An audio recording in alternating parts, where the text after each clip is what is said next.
Why are there so many shows starring Muppets and dozens of movies too?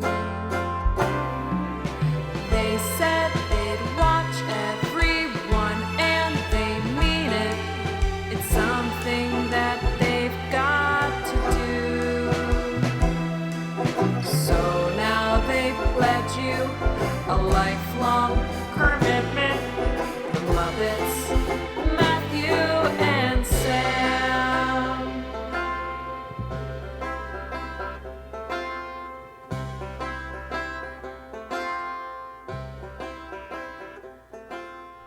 Welcome to Kermitment, the podcast where two friends have vowed to watch all things Muppets. I'm Matthew Gatos. And I'm Sam Schultz. And this week we are discussing the 1981 PBS special, Here Come the Puppets.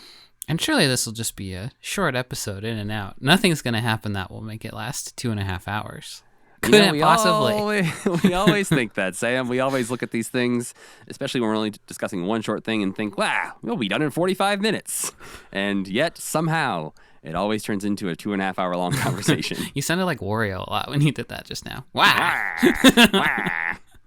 But before we dive into our actual discussion this week, Sam, I had a weird question for you that a recent episode of Dear Hank and John actually inspired. We've talked in the past about who we would want on this podcast as a guest. And a lot of our answers were, Frank Oz or Matt Vogel and other Muppety people. So my question for you this week is, if you had to pick a non-Muppet related celebrity to be a guest on this podcast, who would you pick? Who would I want to be on? This is a hard question for me because I have to think of like people I would actually like to talk to and not people who I just like and would be like, I don't want to talk to you because what if I don't like you? Yeah, there is that fear. There's, certain people where you're like, man, they make the movies I like and they seem interesting enough. But then you watch maybe an interview with them or hear a podcast and you're like, you know what? I'm good. I'm just going to enjoy your movies now. Yeah. You go first and I'm going to think about it. Oh, that was my strategy, though. Everyone I keep thinking of, it like has Muppet connections. And I'm just like, like Brett Goldstein obviously would be great, but he's been on Sesame Street. And Brett Goldstein would be great. He seems like he could almost be achievable, maybe, if we write him a nice enough email. Do you know Joe Pera? I'm aware of Joe Pera. He would be fun too because I think there's like an episode of Joe Pera Talks With You where it's like the characters unexpectedly start talking very deeply about the Muppets and Jim Henson. And I noticed in the special, Jim Henson sounds exactly like Joe Pera. I'm because of previous conversations we've had on this podcast, I'd like to add Rose Matafeo to that list from the show Starstruck, which is the show where they talk briefly about Jim Henson Memorial. But I think she has a big love of the Muppets as well, and I think she'd be great. Mm-hmm. So, if you know any of these people, let them know. We'll take anybody, really. All right, so I think we should probably get into what we're going to talk about this week in case, it does take us 2 hours. Who knows? Sam, what did we watch this week?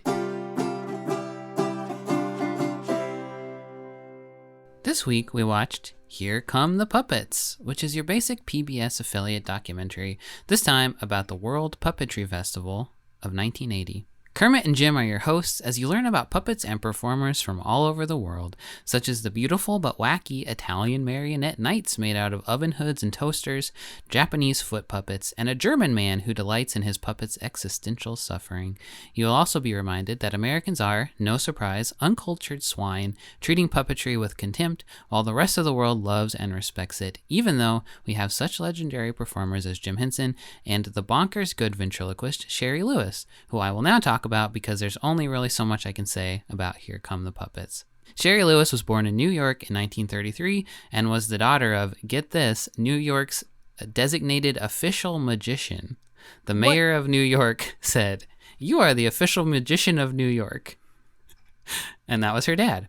So her dad taught her magic and all kinds of other stage act stuff, including ventriloquism. And in the early 50s, she started appearing on TV and stuff like competition shows, and then spent the rest of the 50s hosting local television shows with her puppets, Lamb Chop, Charlie Horse, and Hush Puppy. In 1960, the Sherry Lewis Show began on NBC and ran for 3 seasons, but got picked up by the BBC, where it seems to have continued until 1976. But I couldn't really find if those were like reruns or what. I think it was new stuff, but I couldn't find any clips or anything. In 1993, Lamb Chop's Play Along began on PBS and ran for 5 seasons. Sherry died in 1998 after fighting cancer since 1984.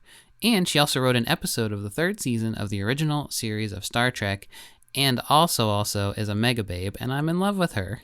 That took a twist I did not expect there at the end. Every time I see like an old Sherry Lewis clip, I'm like, oh my God, you're so hot. I met her, Sam. You did?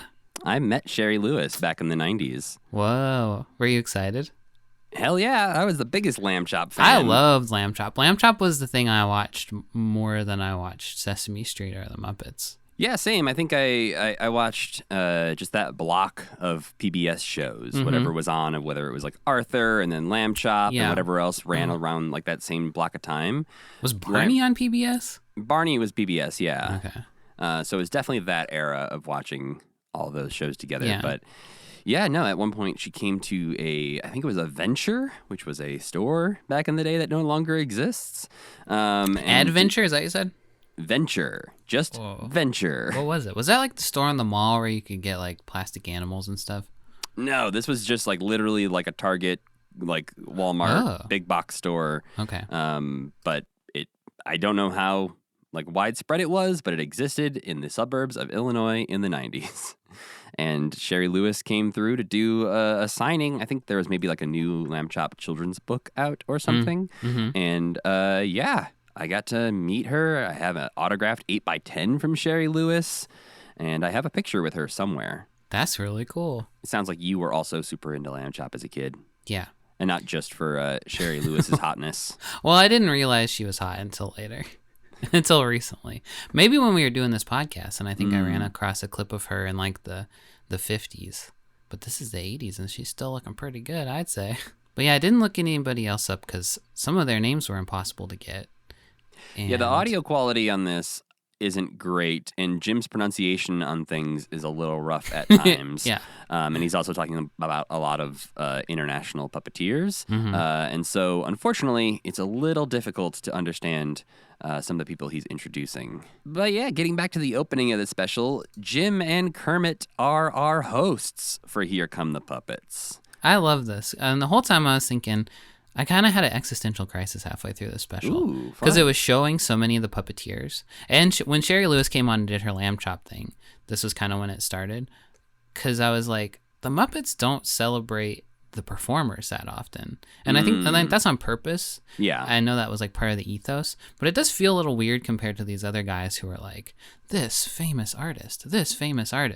But it's like, was Frank Oz there? And they were saying, this famous artist, Frank Oz. Or does like nobody know who he is at this time? I think the people at this festival would know. I think those would be the people who would be like, oh, hell yeah, Frank Oz, good job. But yeah, I think it's interesting because we've seen a number of TV appearances from Jim and Frank at this point where they are on with the puppets, talking to the camera, and sort of separating the character on their arm from the person talking there. And I don't know if it's just, again, getting back to like America's view on puppetry. Right. Of maybe shows in America just don't want that as much, and they don't want that. They want Kermit the Frog. They don't want Jim Henson and Kermit the Frog to be on their show.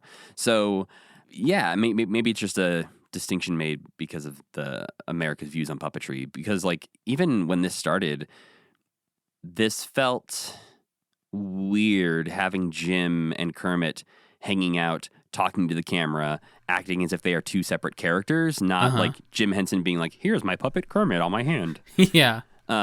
And I feel like the last thing we saw that was even close to this was when Jim and Frank appeared on the show Parkinson back in 1978, where Fozzie was making fun of the guy's toupee. Oh, right. But that was the one also where they had them on they were sitting there talking to the puppets, but they also started to crop out Jim and Frank as they Yes. started performing more. So Right. this is something that we kind of haven't seen a version of for quite a while, of like Jim on camera present with Kermit. Right. Because when he did, the Late Show, the Tonight Show, whichever Tonight one Show, it was, yeah. he would do those with Kermit on his lap. Right. But that hasn't really happened since like the Muppet Show began, right? No, yeah. I think Jim's just spending so much time in London these days that he's just not doing as much of the late night TV thing. And who knows, maybe somebody who knows more about late night TV in the 70s could tell us that that would not have been cool to do. Maybe they were just like, yeah, puppets are kind of over or for kids at this point, so we're not going to have a puppeteer on the Tonight Show. Right. But the special opens up with a brief clip of Fozzie doing the "There's someone underneath me" bit that we talked about in the episode when we talked about the World Puppetry Festival, which again, these two have a lot of overlap in a lot of ways because we did a whole episode on the World Puppetry Festival, which is what this special is all taken from. But we discussed the 40-minute Muppet performance, which is broken up into a few small chunks dispersed into the special. And the World Puppetry Festival performance that we watched featured none of the other non-Muppet performers. Right. So it's nicely separated, I think, that we don't have to see a lot of the Muppet performances in this special, so that way we didn't have to rewatch a lot of things we already watched. Yeah, they picked the good parts too. Mm-hmm. And like we speculated, or like you speculated, there were people laughing. You just couldn't hear it in the recording we were listening to. So the laughs come through in this version, which made me feel much better about how it went over for them. Yeah, it was not they were not the laughing stock in the bad way of the performance. Yeah. People did enjoy them. Which is interesting, like looking through all of these clips as we go through them. We'll talk about this, but the Muppets in the context of this festival feel very strange. They're so different. They're not ugly, and a lot of puppets are really ugly. Yeah, I guess one of my big questions for you after watching this, do you like puppetry or do you like Muppets? I think I like both in different ways because it's so interesting how so few people do the Muppet thing where it's just your hand like emoting, because everyone else is doing like this trigger moves the mouth. This is a marionette. This is like these mouths don't even move. And Sherry Lewis does the mouth moving thing, but different. Like hers is different than the Muppets because it is like a classic ventriloquist act. Well, it's also like a sock puppet, which isn't really a thing that the Muppets use that often. Like Kermit's kind of the closest because he has a very scrunchy face, of a sock puppet, like Lamb Chop is just straight up a sock. Yeah. But yeah, I think like you were saying, they stand out so much because they do seem like Disney-fied puppets, almost in a way. But then when you see Miss Piggy, you are kind of like, by the time you see Miss Piggy, you've seen so much crazy stuff, and then when she comes on, you're like, this is such this idea is so crystallized compared to a lot of the other stuff that we saw, or a lot of the other puppets, and like so expertly manipulated that it is almost, and since you don't see the puppeteers as much, it's almost a different thing, because I don't think, it's like, at this point, I'm so disconnected from the idea of them as puppets, where I wasn't like that in the 60s, but now I feel more like you just don't see them, you don't see Jim for like 4 years at a time, so it's easy to forget that he's down there. In a way that the other puppets don't let you forget that, because you can see the performer much more. Well, and I think the way you're talking about it too, of the way you've started to separate it more, I think makes sense, because think about when we were watching the Jimmy Dean Rolf stuff. I feel like even when you're watching those, you can feel Jim. Like you can feel the fact that like there's a dude crouched behind that bench performing this dog puppet hanging out with this country singer. And now you see Rolf playing piano on the Muppet Show, and that's just Rolf. Yeah. Because and the old stuff was like off the cuff, and they would make each other laugh, and it was more of a stage show thing, which I think that's what I really like. I guess at the end of the day was when they were in front of a live audience and they had to like really leave it all out there, and their skits were much more improv-y. But some of like this stuff was so cool.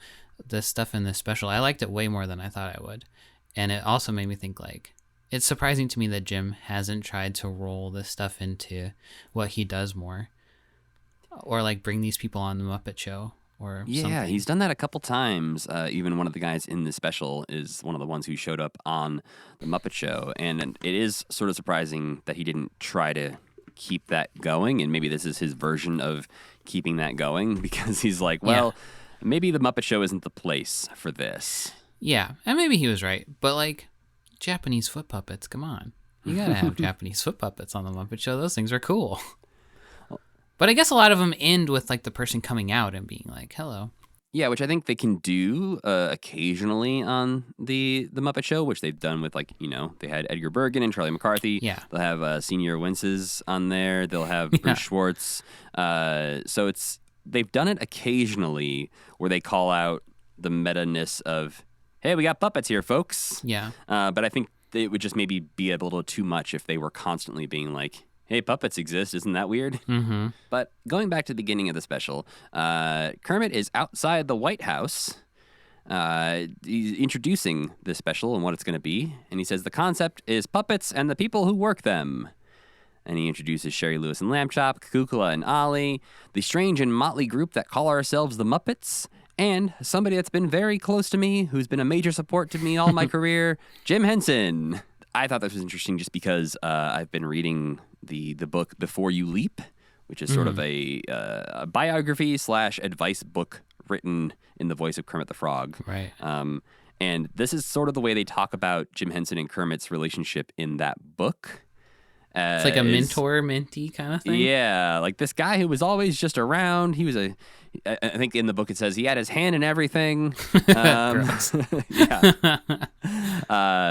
But yeah, it's treating Jim and Kermit as sort of separate characters is something that I think we've sort of seen in those Tonight Show appearances, but this is the most like line drawn in the sand version of that, where it's like, we are not even going to reference the fact that I am controlling you right now. Even though it's more clear in this than it was in the Tonight Show that Kermit doesn't even have legs in this puppet. And Jim confirms for us something we talked about in our World Puppetry Festival episode, that this festival does happen every 4 years, but this is the first time they've ever done it in the United States. Because, as Sam said, Americans are uncultured swine and think puppets are only for kids. Yeah, they say that so many times. Puppetry is real theater. Well, and Kermit starts us off at the Smithsonian, walking around, showing us some ancient puppets. I wanted to be in that room so bad. It looked so cool. I mean, I'm sure there's a version of that room that still exists. Yeah. I don't know if Charlie McCarthy's just hanging out where you could touch him. He was really just right out there, yeah. Seemed extremely touchable, which seems like maybe not the best for preservation when kids can just come up and grab him. But there's a small moment where Kermit is showing off some old puppets that were used to perform Oedipus Rex. And Kermit says to him, puppets don't always have the easiest life, do they, Ed? And Puppet's eyes are like seeping blood. Yeah. Well, because he gouges his own eyes out in the story. I don't know. I'm an uncultured swine. I don't know what that is. I think he murders his father and marries his mother, and then gouges out his own eyes in his despair. So, yeah. The fact that Kermit is casually saying, like, yeah, puppets don't always have the easiest life, do they, Ed? And then he's like, he's not talking much. He experiences violence every day of his life, so he's pretty desensitized. But then Jim is there to show us the rest of the puppet room, talk a little bit about Charlie McCarthy. And he says something really nice. He says, puppets punch holes in our pretensions. Mm-hmm. I liked listening to him talk this time. I think this is a good context for him. Because those other PBS specials he did a long time ago, what were those? The Muppets on Puppets and Puppets Make Puppets or whatever? One of those things, yeah. Yeah. Those were good too, because he's boring in such a perfect PBS way, where you're like, you know what you're getting into. If you're watching late night TV, you're like, I want this guy to be a little more rowdy. But if you're watching PBS, it's like, this is perfect. The juxtaposition, though, of when Kermit and Jim would have a conversation, there's a couple times in here where they'll cut to Kermit, and he's really excited talking about the Puppetry Festival, and it's like, back to you, Jim! And Jim's like, oh, yes, thanks, Kermit, so I'm over here doing this. And I'm like, Jim, you have complete control over this dynamic. You are both of these men. And you have the same exact voice, but used so differently. I thought that was really interesting. Yeah, like he's so low energy when it cuts back to him. Yeah. It really did illustrate like how much acting he does when he is Kermit, which I feel like we never really gotten before. Because I think when we see Kermit otherwise, like when we've seen Kermit and Jim together, the Kermit's always being horny, I feel like. And that to me seems like a natural extension of Jim. This seems less like a natural extension of him. Yeah, I think this is a little bit more of the Sesame Street Kermit, which is the news reporter, overexcited, and we don't often see Jim performing that. And I mean, again, once we watch some more behind the scenes stuff, like of Muppets and Men, hopefully we'll see actual footage of Jim performing these kinds of excited characters, so we can sort of contextualize it a little bit more. But I want to see his mouth yelling. I've never seen his mouth yell, but he yells all the time. Mm-hmm. Or like, what's his face do when he's being Link Hogthrob? Yeah. It's that suave, flirty Probably Kermit, nothing. like Probably Jim just, face. Probably just completely stone-faced, I would imagine. Just stare straight ahead. Yeah. Eyes bugged out. But I agree. I think this is a good spot for Jim to be in because his nerdy puppet discussions don't fit in well on the Tonight Show. No. But here, that's what PBS is made That's for. what we're doing here, yeah. This is like the least boring thing on PBS. And then Sam's love, Sherry Lewis, takes the stage to perform a song with Lamb Chop, who is dying to get into a proper introduction here. Mm-hmm. Miss Piggy-esque, yes. for sure. And this made me realize that because this is taking place 11 years before Lamb Chop's Play Along, the show that we would have watched as kids, I don't think I've ever seen a Lamb Chop like that wasn't being performed for a kids show. Yeah, I think that was mainly Lamb Chop's context from the beginning anyway. But there is a great stand-up set where I couldn't find it, but it's on YouTube somewhere, where like Lamb Chop is almost keeps swearing, I think, and Sherry Lewis has to like stop her from swearing. Yes, Sherry Lewis is hilarious. She's like a great stand-up comedian and also a really good ventriloquist, which I never had really thought about before this. Some of the singing is her mouth doesn't ridiculous. move at all. Yeah. But yeah, I had only seen Sherry Lewis like with her like curly hair and her like grandma shirt until very recently. And it's like you see her in this gown and you're like, okay. Now we're talking. The perm and the librarian vest in the 90s is how I picture Sherry Lewis. Yeah. Yeah, so it's, it could be a challenging concept to think Sherry Lewis is Stone Cold Fox, but... it doesn't connect with your childhood memories necessarily. Yeah. But yeah, the song was great and the performance was great. I'm so surprised like they didn't. I don't know. I wonder how well they knew each other. She and the Muppets, or like if they ever talked about doing something together or anything like that. Or if they were rivals, because they like came up at the same time. They just took different paths. Extremely different paths. Yeah. I wonder if some of the people at this festival think Jim was like a sellout. Or like you said, like too Disney-fied, like too polished with his puppetry. Oh, I'm sure there must have been people there who hated the Muppets because everything else is so different. They were probably just like, this is such lowest common denominator, easy stuff. Or like, oh, I could do that if I had all the money that God has, like Jim does. Right. Yeah, I have to imagine there was some puppeteers who just straight up hated Jim. Yeah, but she was in England doing a BBC show at the same time as him too. Maybe they didn't do it in England. I don't know. I could find very little about the BBC show, but it ran for like a decade. So I don't know. They were maybe in the same place at the same time, doing the same thing. Yeah, I think it seems like there was a mutual respect there, but I think they just took such different paths that they didn't necessarily overlap. Yeah.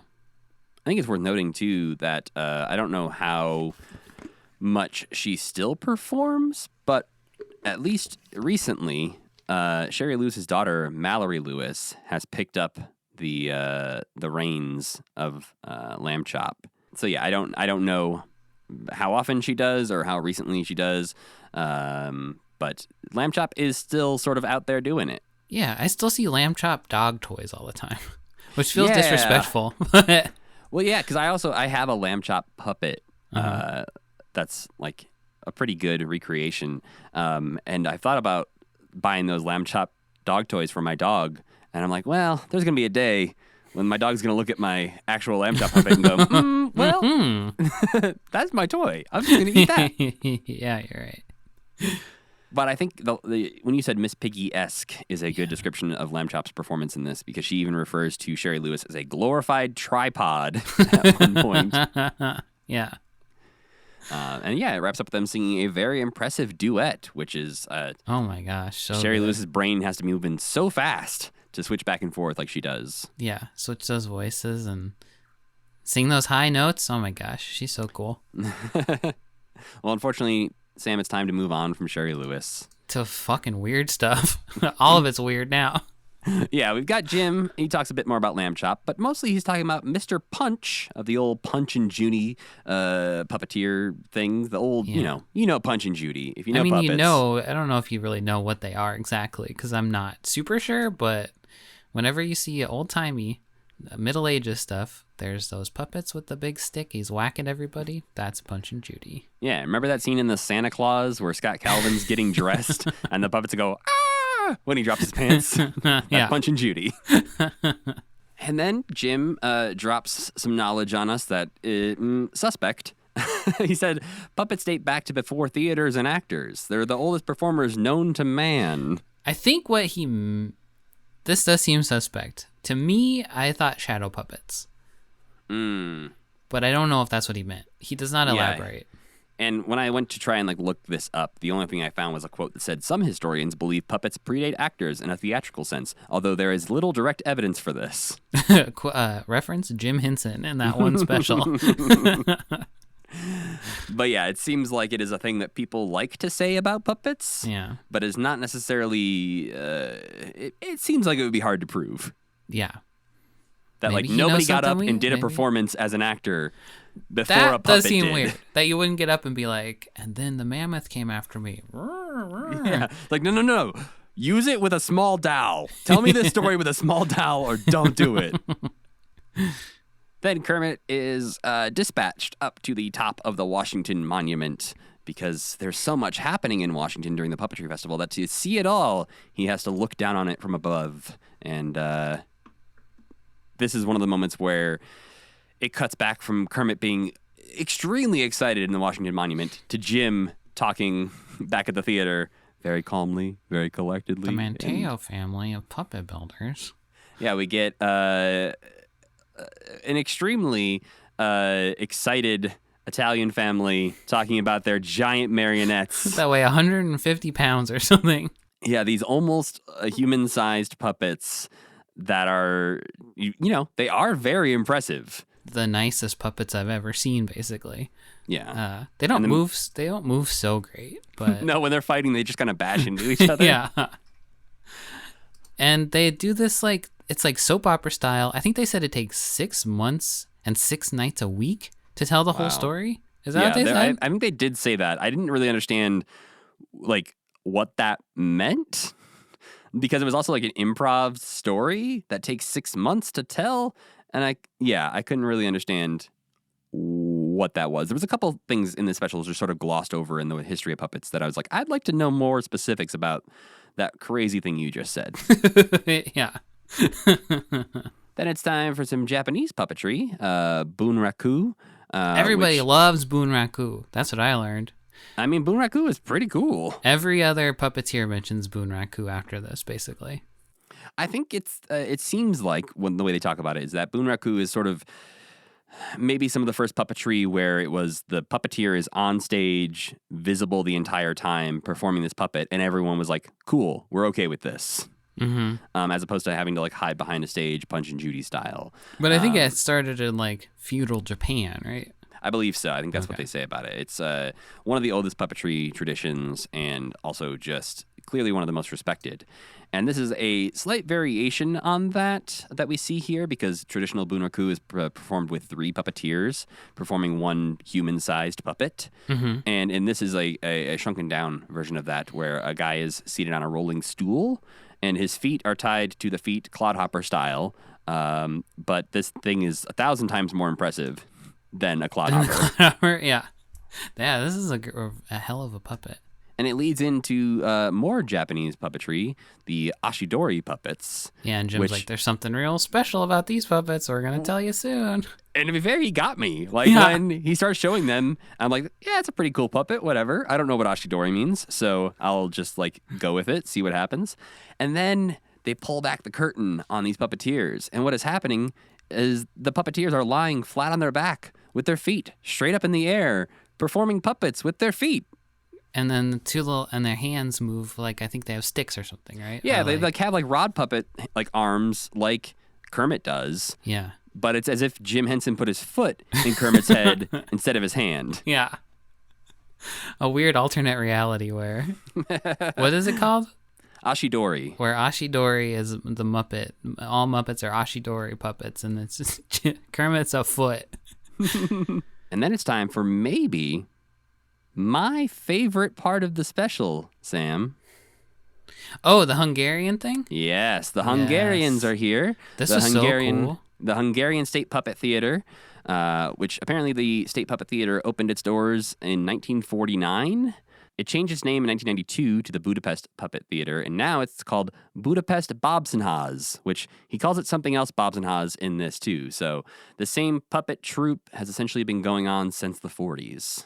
And this is a play within a play where we watch a very dignified man, played by a human man, bring his dog to a play. He was a human? He was a human at the very Okay. beginning, yeah.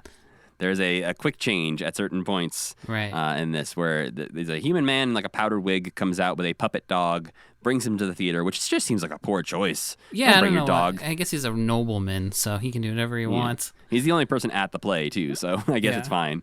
But the play starts in front of him and is going fine. All the puppeteers, all the characters in the play are puppets, as well as the conductor in front of the stage there. And the dog begins to cause some chaos as it starts to jump around. And unfortunately, there's a cat in the play. So you know that's not going to go well. This was so amazing in a way that's hard to describe because it was like 3 different types of puppet, or maybe 4 different types of puppet. Like there was like forced perspective where there was like a play within the play, and the puppets in the play were like little teeny puppets. Like there's a human man who brings his dog, and then there's a conductor who is like the characters we've seen sometimes in like Hey Cinderella and stuff like that, where it's a weird puppet head on a human body, but also the arms sort of seem puppeteered. There's a weird mix of man and puppet happening there. Yeah. But then there's a point where the chaos really just like goes overboard and things start collapsing and curtains are falling. And then the man who brought the dog to the play turns around and he is no longer a human man. Yes. That's why I was confused. Yeah, during the curtain fall, they apparently switched him out for the puppet version. And it's very well done because it's just the back of his head with a powdered wig at first and you don't realize it. And he turns around and then his face falls open. Yeah. The dog and cat like rip him to pieces, right? Is that what's happening? His face falls open in like a mailbox style, like a little flap. Yeah. And then his head just falls off. And it seems like maybe the dog and cat are in love now. I think they start kissing and stuff. Yes, they are in love now. They united to destroy the human race, and now they are in love. But this is like the most impressive puppet thing I've ever seen in my life. If I had seen this in real life, I would have been freaking out. That's what's I think so cool about it is obviously the Muppets work really well on television. That's their whole thing is they are puppets made for television. That's a good point. Yeah. And this is made to be watched in the room as it happens. And I think as you're is like absolutely all right. of this other stuff, I think, basically. Yeah. I think this is just so incredibly impressive, especially compared to some of the other stuff we're going to talk about, that it really does stand out. And I would love to see something like this in person.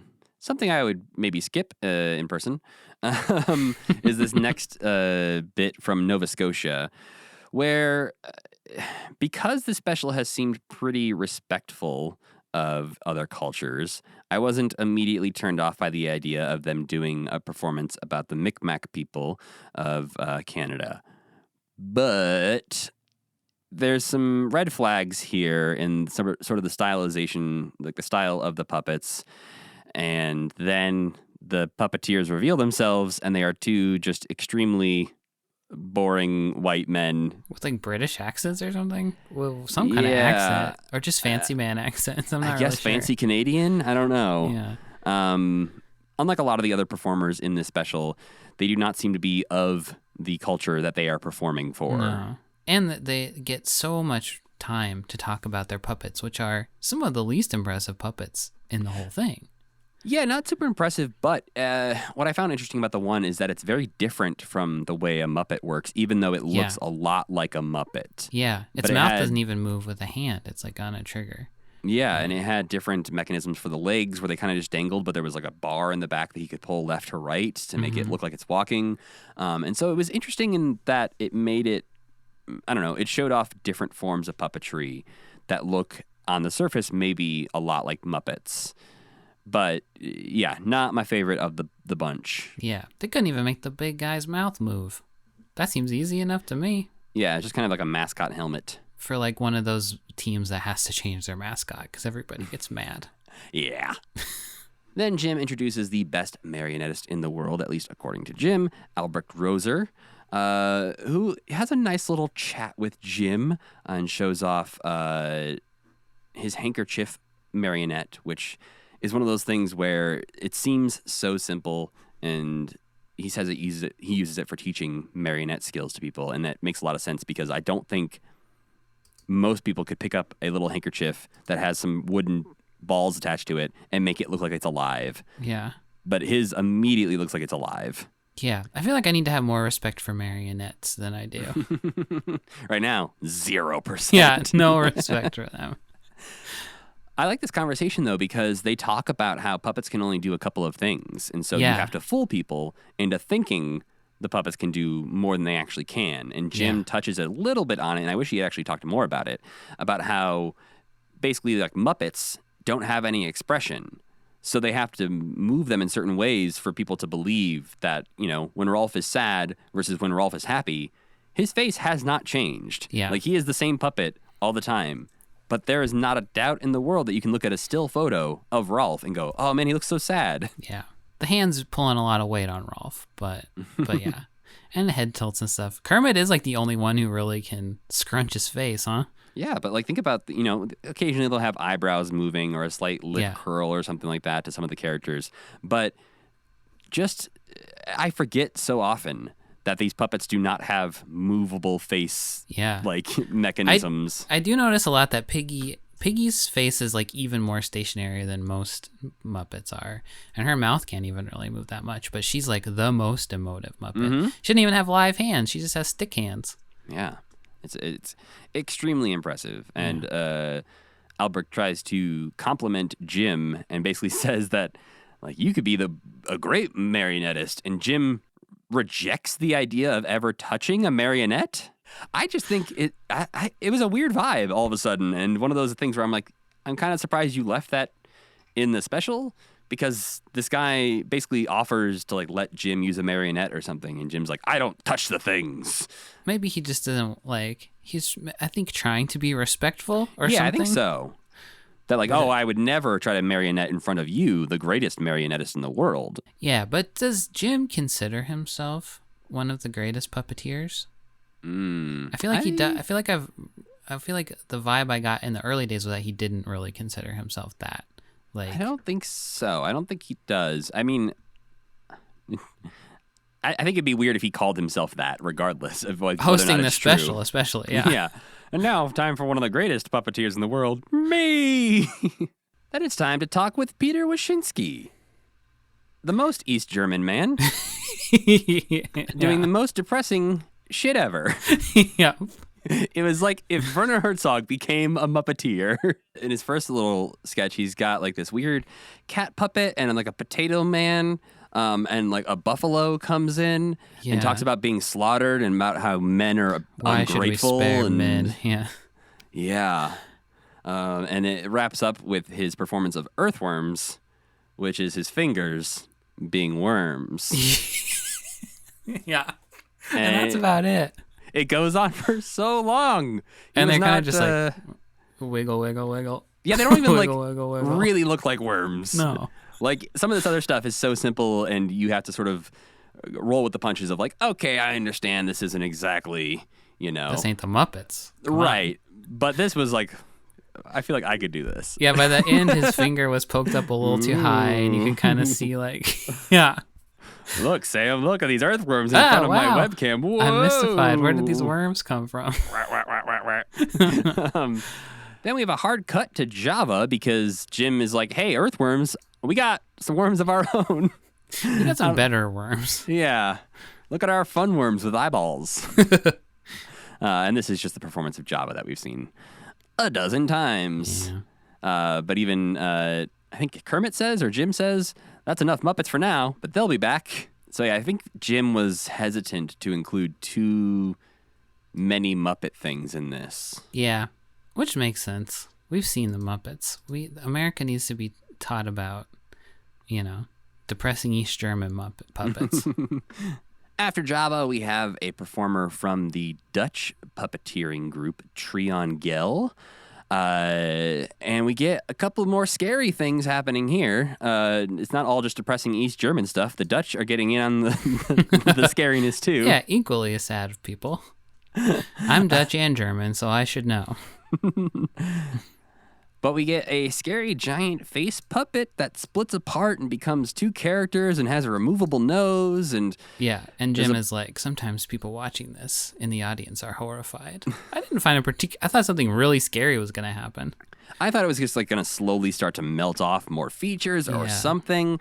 For me, this was mostly just annoying because there's some very weird music happening throughout in the background that just like, I understand that it needs it because I don't think this puppet sketch would do as well without music accompanying it. But I also think the music they chose is extremely annoying. It's supposed to be creepy. But then he brings out an old witch puppet that looks like a mix of Yoda and Tamanilla, like they had a baby. Yeah, it's very Yoda-y. But I think I don't know, it's kind of cool. Like I like that one. His stuff isn't my favorite in this special, but I think the witch looks pretty good. And then he pulls out a creepy mask that he puts on, which isn't really a puppet. It just kind of stands there, and that shouldn't count as a puppet, no. Yeah. And then my favorite part of the whole special, I think, was when he has the very depressing marionette spiel where he has built a marionette that can climb up its own strings to try to destroy the puppet master, and then he has the ability to like make it limp and dead or something.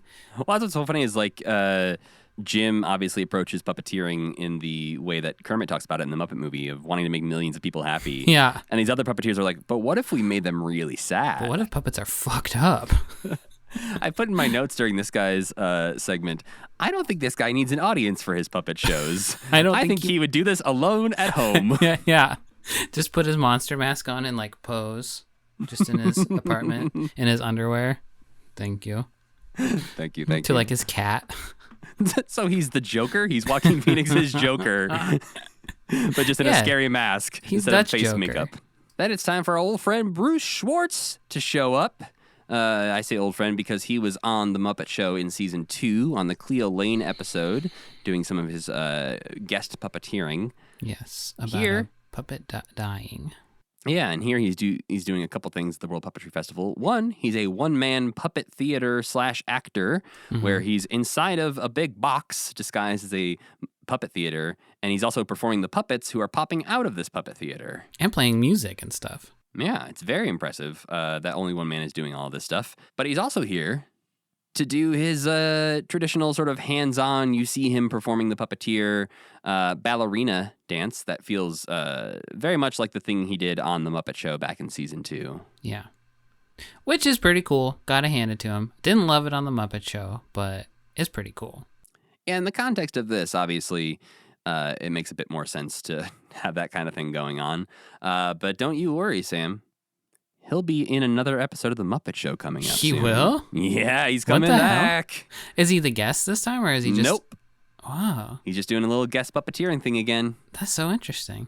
Jim then points out that while Bruce may be a very impressive singular puppeteer on his own, there are also very large puppeteering groups, like the East Bohemian Puppet Theater, Drock, that is doing some Czech puppetry. And they're doing what they say is a performance not of Sleeping Beauty, but of the show that would have happened within Sleeping Beauty for the princess on her birthday. Okay. I didn't quite follow that either. Yeah, so if you remember the story of Sleeping Beauty, basically everyone shows up to like welcome this princess to her life, whatever like that, and the witch shows up and's like, "Ha ha, joke's on you. I got a plan." Forever. Yeah. But apparently their idea is that this puppet show is one of the things being presented to the princess on her birthday. On the day that she gets put to sleep forever? I believe before that, because I think the whole thing is that she has a childhood, and then at a certain age, she becomes sleepy. Oh. Right. I haven't watched it in a while. But this thing... I don't think a child would like it. I don't think so. It's kind of nightmare fuel. It's very quick cuts, lots of random things happening, and they use puppets in all of the scariest ways imaginable. Some are sort of conjoined twins that pull apart, and then other ones are inside of the other one's mouths, and not in like the delightful Shaky Sanchez behemoth Muppet Show way, but in the like terrifying like alien. a chest burster out of an alien kind of Correct. like and some of them look like clown worms. I don't like it. I'm watching it right now. The little thing that comes out of the clown worm's mouth is scary also. It looks like the Scream, like Munch's The Scream, kind of like a little like Jack Skellington pops out of his mouth. Yeah, it's I think we haven't actually said this yet.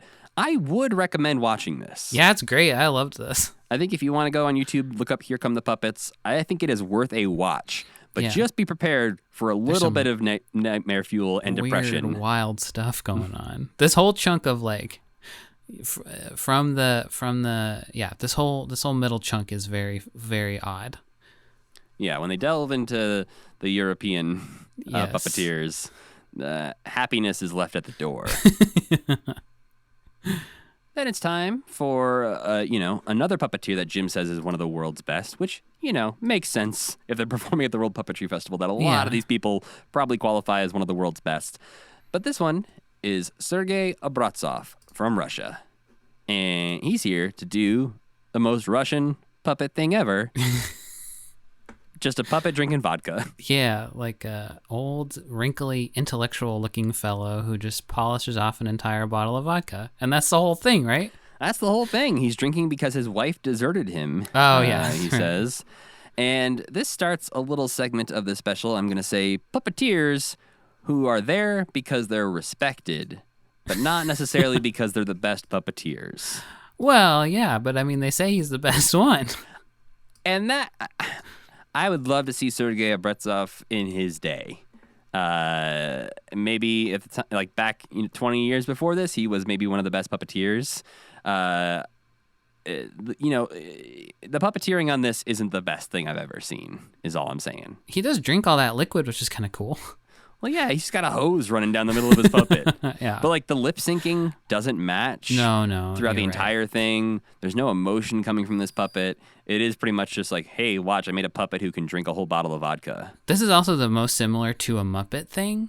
Yeah. Which pales in comparison, unfortunately, due to the fact that this is hosted by the president of Muppets, and we will see many better Muppets very shortly.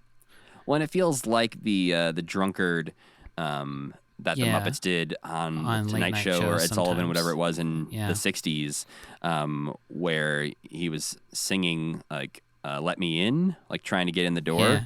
Like this feels like a lesser version of that thing that happened 16 years before this. Yeah. Oh, he's so gross looking too. He looks like he's crocheted or something. He's full of little holes. Ugh. And now you're going to besmirch Bert Tillstrom, huh? A little bit. We've actually talked about this in the past, which... Why didn't this dude make the mouths move right? I don't understand.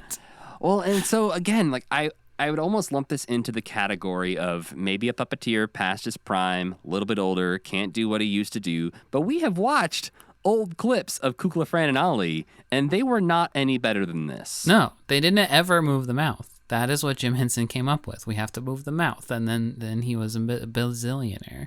Especially Ollie, the dragon-like puppet. Who's got the biggest mouth. Rarely opens it, though. Yeah. And I like the humor of it. The writing of it is good. It's really fun, yeah. Yeah, it turns out you're Ollie, because Ollie's a little nose-biting freak. Oh, yeah. I didn't even think of that. I loved this. Like, I don't care that the mouse didn't move. I would love to have watched this on TV in the 60s or the 50s or whatever and just been like, what is happening? I love it. Yeah, and I think I was able to overlook it because the humor here is so good. And Ollie's a nose freak who wants to bite Kukla's They call him a nose freak. They call him a nose freak, Yeah. and he says he's getting help for it. And his nose does look really delicious, to be fair. There's also the little twist in here. The main reason they're trying to curb Ollie's nose-biting habit is because he wants to run for president? He's running for president. And they're going to investigate him and find out he's a nose freak. Yeah, Ollie, you can't be president if you're running around biting people's noses. Yeah. Imagine all the babies you'd have to kiss. They all got really cute little noses. And your teeth's so big. It'd be like that scene in Batman Returns. Yeah. Where the penguin bites the guy's nose. Yeah.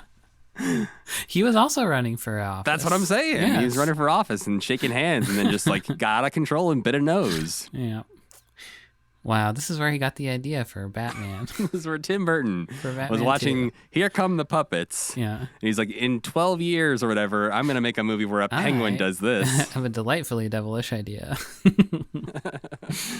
Then we get to see a little bit of the Kermit and Piggy segment that we talked about in the World Puppetry Festival episode, The where best part of Piggy besmirches the puppeteers in the room. With their little dollies. Their little It must be dollies. so therapeutic for you.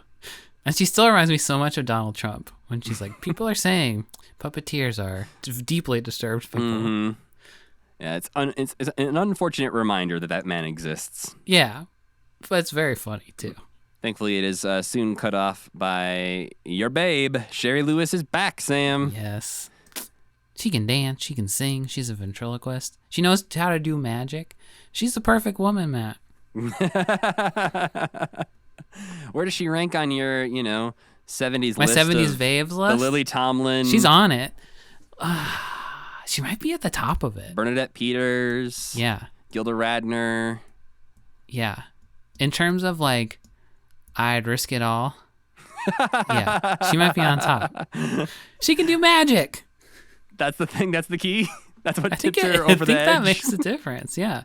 Because it's who is all Bernadette Peters. Okay. Sherry Lewis might be on top. It was Bernadette- Madeline Kahn, Bernadette Peters, Gilda Radner, and Lily Tomlin. They're all so good though. I couldn't choose. I unfortunately couldn't choose because they all have their own special talents. Well, add Sherry Lewis to the list because I actually do have a list in my notes app of Sam's 70s babes. She definitely is on the list. And she's a babe that transcends decades, too. Because she was a babe in the 50s, in the 60s, in the 70s, and in the 80s. I noticed you stopped at the 80s. Oh, well, she You're not really into the perm look. I didn't like the perm look as much. But maybe they told her, hey, Sherry, you're too hot. You have to get a weird perm. Yeah, you're going to be on a children's show now. You got to tone it down. Yeah. Put this vest on. Then Sherry is followed up by our old friend Bruno the Trash Man. Doing the same thing we watched with the roller skating and singing I Love Trash. I noticed this time he sounds extremely out of breath. I did not notice that the first time through. Yeah, I He's think just this might like, even be a separate audio track from what we heard in the other one. I think the other one might have been recorded in the room, and this is maybe direct from the microphone sort of recordings. That makes sense. And so, yeah, at first I thought this was almost a different take because it sounds so different, but I think it's just a different audio source. Just different audio quality, yeah. Better audio quality, I suppose. And he's great. It's still amazing. And I didn't really notice the first time that he even has props inside of his trash can. So he's doing prop work, roller skating, being Oscar the Grouch, and being Bruno all at the same time, and singing. But he really does sound like he's having a tough time in there. And they show some clips from the end of the Muppets performance at the World Puppetry Festivals featuring Sam's other 70s babe, Betsy Bird, in the background. She's on the list too. And then while that's happening, Jim is talking about the tradition of puppetry and how happy he is that the Muppets are a part of that tradition and that they use all different kinds of puppets in the Muppets. You can tell that I think he wouldn't necessarily say that, like, I am the best puppeteer in the world, but I think he is seeing himself as sort of a steward for puppetry and bringing it to America and trying to make it a respected art form. He's not wrong. No. And then it ends really abruptly where Jim asks Kermit what he thinks, and Kermit says, "Why are you asking me? The show's over. Roll the credits." Kermit's got a bit of an attitude to him. Which is weird, because I feel like that wasn't happening earlier. No. No. Kermit is like the least wacky Muppet, but compared to human beings, I suppose, is extremely, extremely wacky. But yeah, he wasn't crabby before this, and now seems to be upset. You know what happened, Sam? What? The last time we saw Kermit in the special before the end is when he's too stupefied to speak. He's overwhelmed. He's in the lobby. And then after that, he has to watch all of this European puppetry. Oh, and he's sad now. He's in his own head too much. He is bored of this as well. Or he's realizing, or he's thinking I need to climb my strings. Yeah, that's what he's thinking. I need to defeat this man whose hand is underneath me. Yeah, he's having an existential crisis about being a puppet at this point after watching so many other different kinds of puppets, and he's like, let's get out of here, Jim. We gotta go. I'm overwhelmed. Put me back in the box. I'm afraid what'll happen if you don't. And that does it for Here Come the Puppets. Overall, Sam, it seems like you liked it. I did. It was a nice sort of break from the Muppet Show. And yeah, it was kind of nice to like refocus the fact that these are puppets for me, because that is not something that's something I struggle to think about. It serves as a good reminder of what else is going on in the world with puppets at the same time as the Muppets. And that's something that we obviously try to talk about from time to time, of what else is happening in the world of entertainment when the Muppets are on, and trying to remember what else is famous, what else is happening. But I think the puppetry world is not something we delve into very often. So it's interesting to see, at this point, the Muppets are the most famous like characters, puppets for sure, in the world. And then everyone else is on the side trying to be, real classy or depressing or and then behind else. The Iron Curtain, they have to have their vodka drinking Muppets because they can't get the real Muppets probably. It was interesting to have the, people from the Soviet Union and East Germany being in this special. Like, it really felt like a World Puppetry Festival where they did not exclude anyone. Yeah. But yes, again, overall, I would say I recommend watching it. It's definitely interesting to get a new perspective on puppetry, and just to hear Jim and Kermit hanging out for a little bit. That was really cool. I liked that a lot. Well, Sam, that means it's time for our Muppet of the Week. Is it the depressing, drunk Russian Muppet? Yep, and we're done. That's the whole segment. His wife left him. The end. We know he had family. No. Our Muppet of the Week this week is Zelda Rose. Oh. I don't even really remember who that is. You will when you see her, because she's the sometimes performer, but mainly one of the most devoted audience members of the Muppets, because she has been in the crowd since season 1. Wow. When they were in the weird little black box theater. She has shown up in the audience routinely. And according to the Muppet Character Encyclopedia, that's because she's been trying to break into show business for years. And although she thought she hit it big when she performed with her little singing owl friend, they split up because the owl wanted top billing. That seems fair. So technically, Zelda Rose first appears as a character in the 1975 Muppet Show pilot, The Muppet Show Sex and Violence, but her puppet was used multiple times before that. She looks old, very old. Yeah. So in 1971, on The Ed Sullivan Show, there was the Muppet String Quartet that was playing, and Menomina shows up to make some chaos happen. That's a good one, yeah. It was very good. Well, the violinist in that group was named Twill, and looks identical to Zelda Rose, except he has a receding hairline, like Bozo-style hair around the back of his head, as opposed to the gray curly wig that Zelda Rose has. But that's not all, because the puppet goes back even further, all the way back to 1969, where it debuted as Fred in the Munchos commercials. Oh, okay. It looks a little different then. They had different eyes on the Fred puppet, but the basic structure of the Fred puppet is the same. And I will say, Muppet Wiki is the source for these things, claiming that these are the same puppet.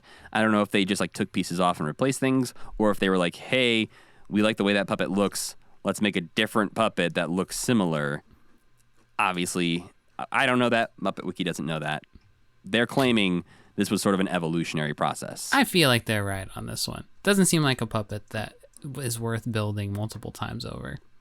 But they also note on Muppet Wiki, they talk about the fact that a prototype of the Zelda Rose character existed in the Julie Andrews Hour special, which was in 1973. So after those two other things, and this is the character who is there with the flower-eating monster, which feels like a Zelda Rose character, like has the gray curly hair on top.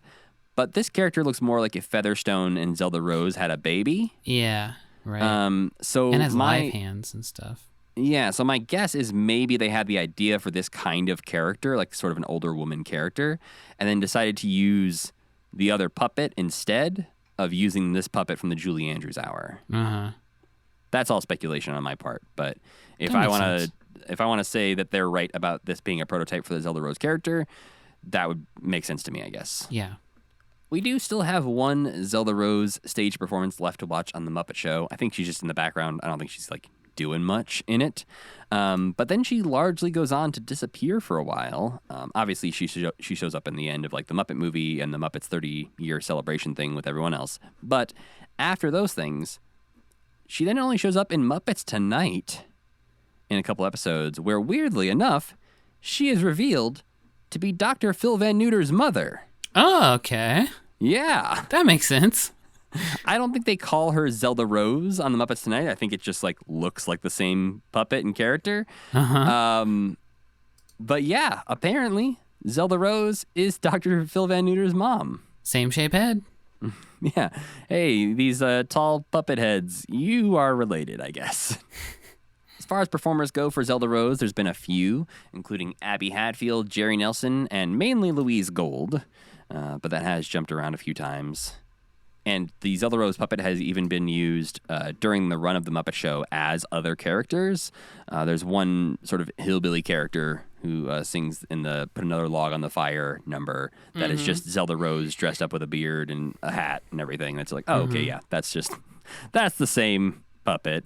And yeah, according to the character encyclopedia, they list her favorite Dewey Decimal number, because obviously she works as a librarian in the one musical number. Right. They list her favorite Dewey Decimal number as the books about television section at the library. Oh, that's sad. Yeah. That is about it when it comes to Zelda Rose. Obviously, we're just talking about some of these characters that have been around for a while because I have a soft spot for some of these old Muppets who stick around quietly for years and don't really make a break. No one knows their name. Like, they're not a household name, but something about them just feels special that Jim and the team decided to keep them around for a while.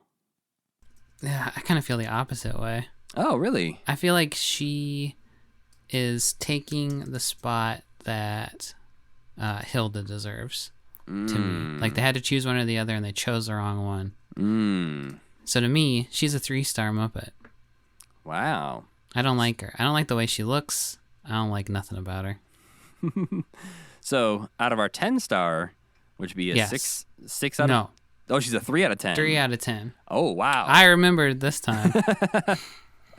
Well, I'm going to go ahead and give her a 5 out of 10 because I somewhat agree that she is definitely not used as well. And, like, I think if she was anybody else, she might be marked down to, like, a 2 or a 3 for me. But because she has this sort of legacy, she's been around a while, she looks extremely Muppety as far as, like, weird random Muppets go. You look at that, that's a Muppet. That's a Muppet. I think she earns a 5 from me. I liked that puppet better when it was in the Munchos commercial. I prefer Fred. Yeah. The little dot eyes. Yeah. Fred's probably so jealous of Cookie Monster. I mean, Fred seems like he's a normal guy. Like, he probably just went back to a job in advertising and was like, good job, Arnold. So, Sam, did you have time to enjoy any non-Muppety things this week? I feel like I didn't watch that much, except for we watched a bunch of Sandman. Oh. Which is okay. Sandman would have been good if it had come out like 5 or 6 years ago or 7 years ago when like peak TV was like at its peak. But it just feels like every other thing, you know? Like there's so many shows like this. There are some episodes that are extremely good. I don't know. Have you read the books at all? I have not. Okay. It follows the books super closely. And it's good. It's good. I am enjoying it a lot and I'll finish it. but it's like missed the boat a little bit. I feel like it would have been revolutionary a few years ago. Right. But as it stands, it's just like really good. I will say that Patton Oswalt plays a crow, and I think it's a bad choice. I don't like when he shows up because it is just Ratatouille talking to the Sandman, and it's like I don't know. You could have picked somebody else to be this crow because everything him is how to cook? so. Yeah, and he sits on his head and teaches him how to cook. Very weird, but it's just like such a straight laced, like realistic, kind of like gritty show. And then Ratatouille's like, "Hey, Sandman, what's going on? What?" So that part always annoys me when he pops up. And I like Patton Oswalt, but I just think bad choice. Sorry, Patton Oswalt, if you listen to the show. How about you? I've been starting to get weirdly into Formula One: Drive to Survive on Is this Netflix. Oh, I've heard good things about this. Yeah, Formula One is like popular now.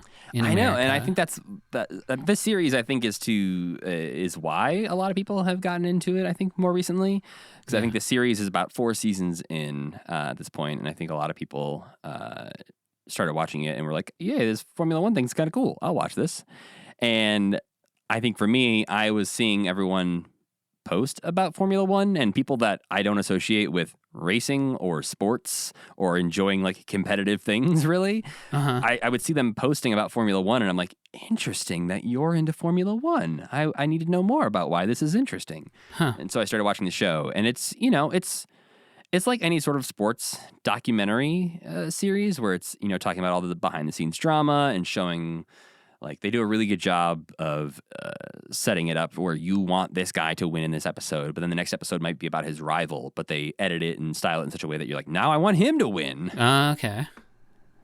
So is it just like about a season of Formula One racing? Yeah, basically? so it takes place in 2018, the first season does, and it's talking about how some of the teams have like a third of the money to spend on their cars and drivers and all this stuff, and like why some of the bigger teams perform so well versus the smaller teams. And it's interesting. And it's, again, watching a documentary about a world that I know nothing about is obviously going to teach me some new things. Yeah. And I don't necessarily know that I'm going to go off and start watching some Formula One races now, but I think I'll probably watch all 4 seasons of this show.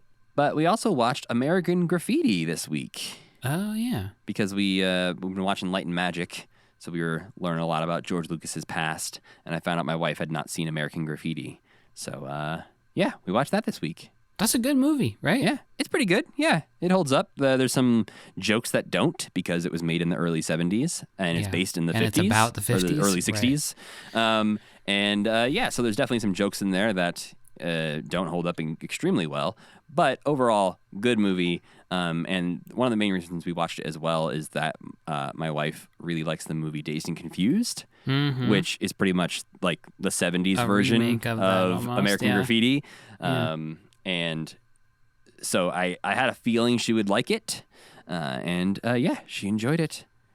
Aside from the weird parts, which are, some things don't age well, and the ending is extremely abrupt and weird in that movie. Is that the one where it ends with like so-and-so died in Vietnam? Yeah. It's like, movie over. Oh, everyone's having a good time. This guy dies in a year. Yeah. You're like, whoa, okay. You didn't have to tell me that. Yeah. So before we go, we want to let you know what we'll be watching next time. And next week, we are getting back into Season 5 of The Muppet Show. And we are actually going to be skipping one episode of The Muppet Show in our discussion. The Chris Langham episode is not on Disney+, and we have to assume that is because he was arrested for, quote, paying for indecent and abusive images of children on the internet. So, we are planning on watching this episode, which you can find on archive.org, but we will not be going through it bit by bit like we normally do, just because we don't feel like discussing Chris Langham on this show. So we will briefly touch on the reason he was even a guest on the show next time, and if there are any true highlights in the episode, we might call them out, but other than that, we're not going to really discuss that episode. Mostly, we will be focusing on 3 other episodes of The Muppet Show Season 5, featuring guests Hal Linden, Johnny Cash, and Debbie Harry. Johnny Cash? Johnny Cash. He's going to beat the shit out of all the Muppets. No, but he is going to have a Confederate flag on the Muppet Show. Oh, gosh. Which Come on. is unfortunate.